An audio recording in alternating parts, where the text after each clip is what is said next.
the unremitting hostility against minorities in Bangladesh. বাংলাদেশের সাম্প্রতিক রাজনৈতিক পরিস্থিতি ও আসন্ন জাতীয় নির্বাচন সহ দ্বিপক্ষীয় নানা ইস্যুতে আগের অবস্থানেই রয়েছে ভারত। নয়াদিল্লিতে নিয়মিত ব্রিফিংয়ে ভারতের পররাষ্ট্র মন্ত্রণালয় এই অবস্থান পুনর্ব্যক্ত করেছে। বাংলাদেশকে ঘিরে ভারতীয় নীতির কোনো পরিবর্তন হয়নি এমন বার্তাই দিয়েছেন মুখপাত্র রণধীর জয়সওয়াল।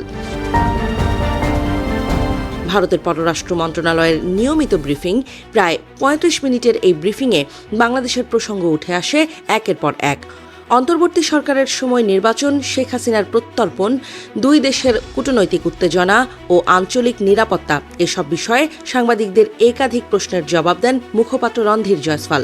তিনি পরিষ্কার করে জানান, বাংলাদেশ বিষয়ে ভারতের আগের অবস্থান অপরিবর্তিত।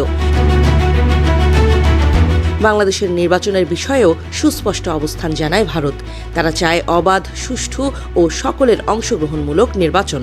২০২৬ সালের ফেব্রুয়ারিতে নির্ধারিত জাতীয় নির্বাচন নিয়ে প্রশ্ন উঠলে জয়সওয়াল বলেন, বাংলাদেশের জনগণের সঙ্গে ভারতের সম্পর্ক গভীর, আর সে সম্পর্কের স্বার্থেই তারা চান শান্তি ও স্থিতিশীলতা। ভারতের প্রত্যাশা, সকল পক্ষের অংশগ্রহণে একটি অন্তর্ভুক্তিমূলক নির্বাচন অনুষ্ঠিত হবে। আওয়ামী লীগ বাদ থাকলে ভারত নির্বাচন মেনে নেবে কিনা এমন প্রশ্নের সরাসরি উত্তর না দিয়ে তিনি পুনরায় জোর দেন অংশগ্রহণমূলক নির্বাচনের ওপর। জুলাইয়ের গণ অভ্যুত্থানের পর ভারতে অবস্থানরত সাবেক প্রধানমন্ত্রী শেখ হাসিনার প্রত্যর্পণ ইস্যুতেও প্রশ্ন ওঠে ব্রিফিংয়ে। সম্প্রতি আন্তর্জাতিক অপরাধ ট্রাইব্যুনালের দেয়া দণ্ড ও ঢাকার অনুরোধের প্রসঙ্গে ভারত জানায়, পলাতক ব্যক্তিদের প্রত্যর্পণে ভারত নীতিগতভাবে প্রতিশ্রুতিবদ্ধ হলেও এ ধরনের প্রক্রিয়া আইনি জটিলতায় পরিপূর্ণ এবং সময় সাপেক্ষ।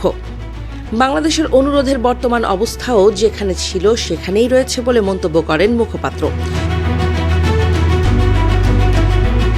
বাংলাদেশের বর্তমান পরিস্থিতি ভারতের জন্য নিরাপত্তা চ্যালেঞ্জ কিনা এমন প্রশ্নের উত্তরে জয়সওয়াল বলেন, দিল্লি সবকিছু নিবিড়ভাবে পর্যবেক্ষণ করছে এবং জাতীয় স্বার্থ রক্ষায় প্রয়োজনীয় পদক্ষেপ নেবে। বাংলাদেশের বন্দরে পাকিস্তানি যুদ্ধজাহাজের উপস্থিতি এবং সাম্প্রতিক কূটনৈতিক টানাপোড়েন নিয়েও নজরদারি করছে ভারত। দুই দেশের সম্পর্কের টানাপোড়েনের মধ্যেও উন্নয়ন সহযোগিতা ও জনগণের সঙ্গে ঐতিহাসিক বন্ধনের কথা মনে করিয়ে দিল ভারত। বিদ্যুৎ ও অবকাঠামো সহ বিভিন্ন খাতে ভারতের বিনিয়োগ, ঋণ চুক্তি এবং ভবিষ্যৎ সহযোগিতা নিয়ে প্রশ্ন করা হলে মুখপাত্র বলেন, বাংলাদেশের জনগণের সঙ্গে ভারতের সম্পর্ক মুক্তিযুদ্ধের স্মৃতি থেকে তৈরি।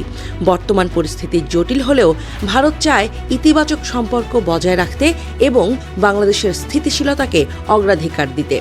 তবে বাংলাদেশ বিরোধী প্রচারণা বা ভারত বিরোধী মনোভাবের অভিযোগকে তিনি ভিত্তিহীন আখ্যান বলে উল্লেখ করেন। ঢাকায় গণমাধ্যম অফিসে হামলা, বাংলাদেশে ভারত বিরোধী আন্দোলনে ভারতের অবস্থান এবং শেখ হাসিনার ভারত থেকে বাংলাদেশ বিরোধী কার্যক্রমের অভিযোগ, এসব কঠিন প্রশ্ন এড়িয়ে যান মুখপাত্র জয়সওয়াল। তবে তিনি পুনর্ব্যক্ত করেন, বাংলাদেশের অভ্যন্তরীণ শান্তি বজায় রাখার দায়িত্ব বাংলাদেশেরই। কূটনৈতিক বিশ্লেষকদের মতে, গত বছরের রাজনৈতিক পরিবর্তনের পর থেকেই দুই দেশের সম্পর্কে অস্বাভাবিকতা বেড়েছে।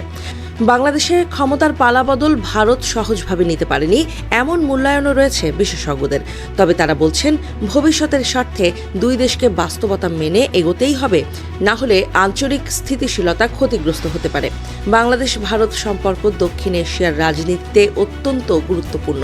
সাম্প্রতিক উত্তেজনা সত্ত্বেও উভয় পক্ষই শেষ পর্যন্ত স্থিতিশীলতা ও সহযোগিতার পথেই ফিরবে এমন আশা করছেন কূটনৈতিক মহল।